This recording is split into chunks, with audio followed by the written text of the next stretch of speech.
Kondapalli municipality తరఫున మనకు municipality chairman గారు చిట్టిబాబు గారు కానివ్వండి, అట్లాగే కమిషనర్ గారు కానివ్వండి, వాళ్ళు కూడా వాటర్ సప్లై అంతా కూడా మేము చేస్తామని, క్లీనింగ్ ఏర్పాటు కానీ వాటర్ సప్లై కోసం వాటర్ బాటిల్స్ ప్రత్యేకంగా ఒక 5 లక్షల రూపాయలు వాటర్ బాటిల్స్ వాళ్ళే స్వయంగా ఖర్చు పెట్టి ఈ అరేంజ్మెంట్ కూడా చేయడం జరిగింది.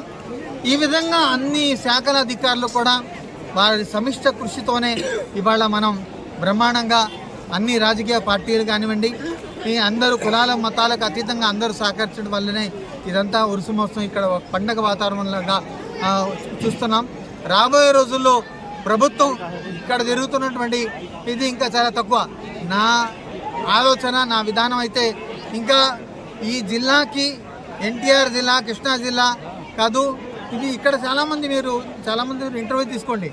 కేరళ నుంచి వచ్చారు, రాజస్థాన్ నుంచి వచ్చారు, మహారాష్ట్ర నుంచి వచ్చారు, ఇక్కడ ఉత్తరప్రదేశ్ నుంచి వచ్చారు, తెలంగాణ నుంచి వచ్చారు. ఈ రాష్ట్రం ఆ రాష్ట్రం కాదు, ఇది రాష్ట్ర పండుగ కూడా కాదు, జాతీయ పండుగగా అందరూ కూడా ఇక్కడ రావడం అనేది చాలా సంతోషం.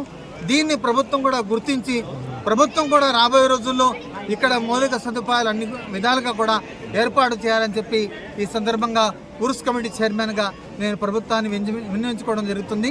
రాబోయే రోజుల్లో ఎక్కడెక్కడో వెళ్తున్నారు, షాబుఖారీ బాబాని దర్శించండి.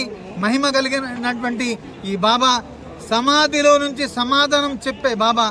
ఈ బాబా గారి దగ్గర దర్శించుకున్న తర్వాత చాలామంది ప్రమోషన్లు మంచి ఉన్నతమైన స్థానంలో ఉన్నారు. వారందరూ కూడా రావాలి, మంచి ఉన్నతమైన స్థానంలో ఉండి పేదలకు, ఎస్సీ, ఎస్టీ, బీసీ, మైనార్టీ ప్రతి ఒక్కరికి కూడా వాళ్ళకి వాళ్ళ ఉపయోగాలకు పడే విధంగా, సంక్షేమం చేసే విధంగా వాళ్ళందరికీ కూడా ఉన్నతమైన స్థానంలో వెళ్ళిన తర్వాత వారందరికీ అన్ని విధాలుగా కూడా సహకరిస్తారని చెప్పి ఈ సందర్భంగా సయ్యద్ షాబుఖారీ బాబా గారి ఆశీస్సులు అన్ని కులాలకు మతాలకు అందరికీ ఉండాలని, ఆంధ్రప్రదేశ్ రాష్ట్రం అభివృద్ధి చెందాలని కోరుకుంటూ సెలవు తీసుకుంటాం.